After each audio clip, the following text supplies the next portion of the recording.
কেমন আছো? ভালো আছো? সুস্থ আছো? সময় রান্নাঘরে চলে এসেছি। আজকে ভেটকি মাছের কাটা দেখো, একটা একটা করে ফুটা হচ্ছে। আজকে ভেটকি মাছের কাটা তোমাদের দেখানো হবে। দেখতেই পাচ্ছ কেমন ভেটকি মাছের এগুলো কাটা আঁশ রয়েছে, এক এক করে ছাড়ানো হচ্ছে।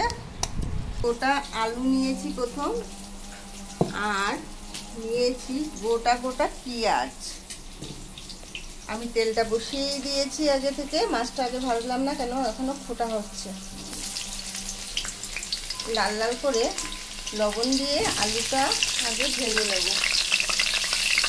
আমি দুই কড়াইতে দুটো, এটা আমার শিঙি মাছ, আর এখানটায় আমি বসিয়ে দিয়েছি আলু ভাজা আলু।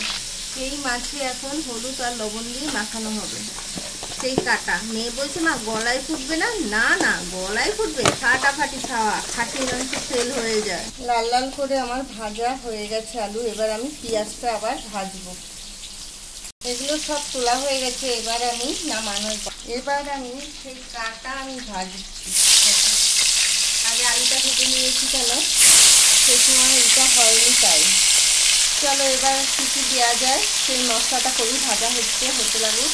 পেঁয়াজ, রসুন, আদা আমি কেটে রেখেছি, এগুলো সব মিক্সারে এখন দেওয়া হবে। এবার এগুলো সব মিক্সারে দিব। সব মিক্সারে কিন্তু দিয়ে মিক্সার মেশিনটাও দেখাচ্ছি। যাক, এর ভিতরে আমার কাটা ভাজা কিন্তু হয়ে যাচ্ছে, দেখতেই পাচ্ছ। খেতে খুব টেস্ট এই কাটা। রান্না করে একবার ট্রাই করে দেখোই না ভেটকি মাছের কাটা কেমন খেতে হবে রান্না করে।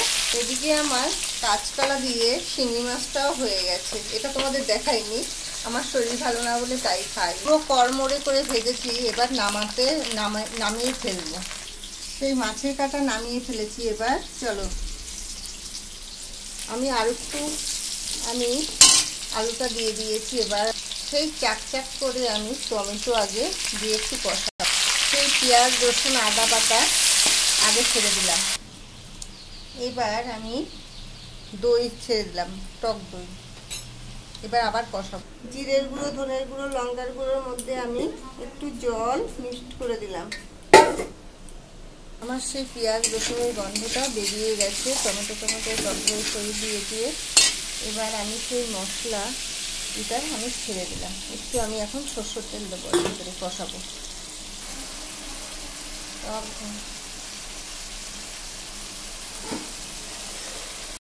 আমার সেই সব দেখো লাল টুসটুস করে কষানো হয়ে গেছে আমার এগুলো। এবার আমি সব সেই কাটা ছেড়ে দিয়ে আবার একটু কষাবো। দেখতে পাচ্ছ, আবার এই কাটাটা আবার কষাবো কিছুক্ষণ লাগে। আমি এবার জল ফেলে দেবো, দিয়ে আমি একটু ঢাকা দিয়ে দেবো। এবার আমি ঢাকা দিয়ে দেবো। দেখতেই পাচ্ছ তোরা টকবক করে ফুটে উঠেছে। একটু সামান্য একটু চিনি ছড়িয়ে দিলাম, আর একটু গরম মশলা ছড়িয়ে দিলাম। আমার ঝোলটা কমপ্লিট। ভেটকি মাছের কাটা কেমন রান্না হয়েছে লাইক, শেয়ার, কমেন্ট করো। তোমাদের কমেন্টে আমরা বসেই থাকি। সত্যি কথা, কে কোথার থেকে বলছো একটু বলেও দিও। আর কি বলবো। হ্যাঁ বন্ধুরা, কেমন লেগেছে আমার মাছের কাটাটা দিয়ে, ভেটকি মাছের কাটা দিয়ে রান্না করেছি। কাটা লাইক, শেয়ার, কমেন্ট করো। আর কি বলবো, প্রতিদিন যা বলি আমি একটু ঝোল রেখেছি, কেন ঝোল আমাদের বাড়িতে একটু খায় তাই। আর একটু কষা কষা করলে আরও টেস্ট বেশি, কিন্তু এটা যে টেস্ট হয়নি তা ভেবো না, হালকা পাতলা। টাটা, লাইক, শেয়ার, কমেন্ট করো।